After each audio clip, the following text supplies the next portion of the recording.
अर्धा तास फ्रीजमध्ये ही बासुंदी ठेवल्याने अशी ही थंडगार बासुंदी प्यायला आणखी खूप छान लागते.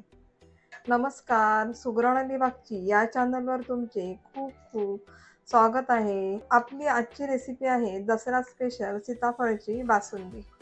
आत्ताच्या सीझनमध्ये सीताफळ हे बाजारात खूप प्रमाणात येतात. त्यामुळे अशा या सीताफळच्या सीझनला तुम्ही अशी ही दसरा स्पेशल सीताफळ बासुंदी नक्की तयार करा. चला तर मग आता आपण रेसिपीला सुरुवात करूयात.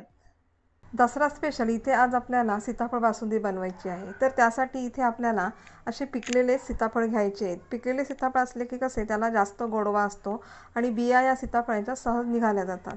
त्यामुळे इथे मी आता हे 3 सीताफळ घेतले आहेत. आता ह्या सीताफळाचा आपल्याला गर काढायचा आहे.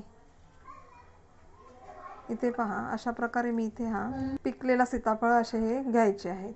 असा हा कटर येतो, त्यामध्येच आपल्याला या सीताफळाच्या बिया वेगळ्या करायच्या आहेत. यामध्ये कसं जरा व्यवस्थित सोयीस्कर पडतं आणि सीताफळाच्या बिया या पटकन या निघाल्या जातात.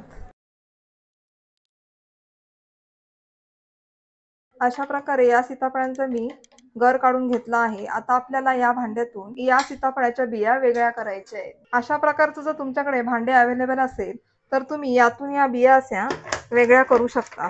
नॉटवर सुद्धा यामध्ये असे हे भांडं येतं, त्यामधून आपण या सीताफळाच्या बिया वेगळ्या करू शकतो. आता तुम्ही इथे पाहू शकता की ह्या आपल्या सीताफळाच्या गराच्या बिया अशा ह्या वेगळ्या झाल्या आहेत. आता काय करायचंय, पुढची स्टेप तुम्हाला मी सांगते. या बिया आपल्याला काढायच्या आहेत. तर काय करायचंय, असं हे तळणीचं जे झारा येतो त्यामध्ये असा हा सगळा गर आपल्याला ओतून घ्यायचा आहे. तुमच्याकडे जर चाळण असेल तर चाळण सुद्धा तुम्ही इथे घेऊ शकता.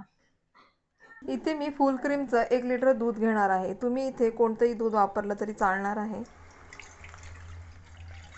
असे हे 1 लिटर फुल क्रीमचं मी दूध घेतलं आहे. हे दूध आता काय करायचं आहे, गॅसवर आपल्याला मीडियम फ्लेमवर असे हे 1 लिटरचे अर्धा लिटर इतक्या प्रमाणात दूध हे आटवून घ्यायचे आहे. फास्ट गॅसवर असे हे दूध गरम झाले की गॅसची फ्लेम आपल्याला मीडियम करायची आहे आणि हे दूध आपल्याला चमच्याने असे ढवळत राहायचे आहे. बासुंदी म्हटलं की जरा अशी घट्टसरच हवे. हे पहा, अशा पद्धतीने आपल्याला या बियांचा गर काढून घ्यायचा आहे आणि ह्या बिया अशा शिल्लक राहतात. काही बिया अशा झालेल्या नाही आहेत, त्या मी आता स्मॅश करून सुद्धा या पुन्हा पूर्ण करणार आहे. पण इथे तुम्ही शक्यतो आपली चाळण असते त्याच्यातूनच ही बिया ह्या वेगळ्या करून घ्या. जी आपली पुरणपोळीची चाळण येते त्यातूनच ह्या बिया छान अशा वेगळ्या होतात. कारण कसं आहे, याचा हा जो काही काही सीताफळाच्या बिया या छोट्या असतात, त्यामुळे या घरामध्ये पाडायची शक्यता असते. त्याच्यामुळे तुम्ही पुरणपोळी वाटायची जी चाळण असते त्यांनी जर बिया या वेगळ्या केल्या तर अगदी छानपणे ह्या बिया वेगळ्या होतात आणि गर हा व्यवस्थित बारीक स्मॅश होऊन आपल्याला घेता येतो. ही पहा, अशा पद्धतीची ही चाळण येते. आपण जे पुरण वाटतो ना तशी ही चाळण जी आहे ती आपल्याला इथे घ्यायची आहे. ती सुद्धा घेतली तरी चालणार आहे. हे जर तुमचं बारीक याचं तारेचं जर असेल तळणीचा झारा तर तुम्ही हा सुद्धा घेऊ शकता. पण काय होतं, छोट्या बिया असल्या तर या पुन्हा या गरामध्ये पडायची शक्यता असते. त्याच्यामुळे कसं, असंच जर तुम्ही चाळण घेतली तर ह्या गर सुद्धा बारीक होईल आणि ह्या बिया सुद्धा या गरामध्ये पडणार नाही.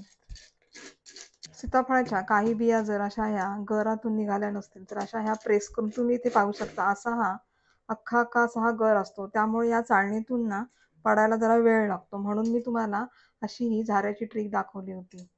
तरी पण तुम्ही हा झारा वापरा किंवा चाळण वापरा, काही हरकत नाही.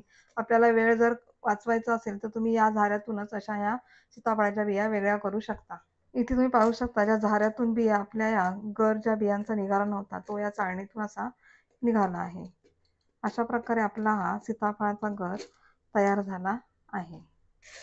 सीताफळ बासुंदीमध्ये घालण्यासाठी इथे आपण घेतले आहेत 5 बदाम, 5 पिस्ते आणि 5 काजू. तुम्ही तुमच्या आवडीनुसार इथे ड्रायफ्रूट घेऊ शकता. आता हे काय काय करायचे, आपल्याला याचे पातळ काप असे बारीक कापून घ्यायचे आहेत. या दुधामध्ये आपल्याला आता आवश्यकतेनुसार साखर घालायची आहे. सीताफळाचा गर जर भरपूर गोड असेल आणि हे दूध पण आता गोड असेल तर साखर आपल्याला कमी घालायची आहे.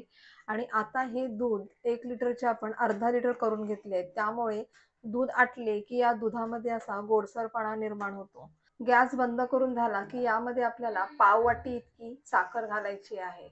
साखर तुम्ही तुमच्या आवडीनुसार घाला. बासुंदी ही गोडच असते, पण जर तुम्हाला कमी गोड हवी असेल तर यामध्ये पाव वाटी साखर घाला आणि जर जास्तीची गोड हवी असेल तर तुम्ही यामध्ये अर्धी वाटी साखर घाला. सीताफळ हे खूप पिकलेले असल्यामुळे सीताफळाचा गर सुद्धा हा गोडच आहे. त्यामुळे तुम्ही साखर ही तुमच्या आवडीनुसारच घाला. पण 2 वाटी सीताफळाच्या गरासाठी इथे मी पाव वाटी अर्धा लिटर अशा दुधामध्ये ही साखर घातली आहे. 1 लिटर दुधाचं आपण आटवून अर्धा लिटर असे हे दूध तयार केले आहे. इथे साईडला लागलेली साय ही आपल्याला अशी खरवडून घ्यायची आहे आणि या चमच्याला लागलेली साय सुद्धा अशी ही काढून घ्यायची आहे. गरम गरम असतानाच ही साय आपल्याला साईडून अशी काढून घ्यायची आहे. त्यामुळे ती कशी ही पटकन निघते. थंड झाल्यानंतर ही साय आपल्याला काढता येणं मुश्किल होईल. साखर घालून झाली की काय करायचं, आपल्याला यामध्ये पाव चमचा वेलची पावडर घालून घ्यायची आहे.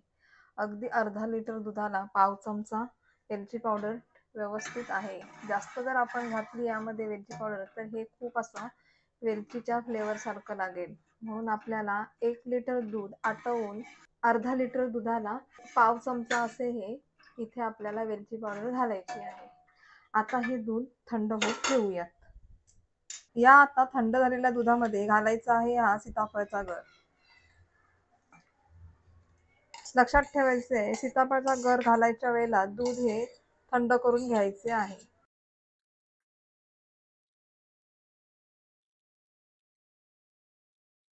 इथे तुम्ही पाहू शकता सीताफळाचा गर घातल्यानंतर या बासुंदीला असा हा खूपच असा दाटसरपणा आला आहे. आता यामध्ये घालायचे आपल्याला हे बारीक करून घेतलेले ड्रायफ्रूट. ड्रायफ्रूट कापून घेताना असे हे बारीक आणि पातळच कापून घ्यायचे.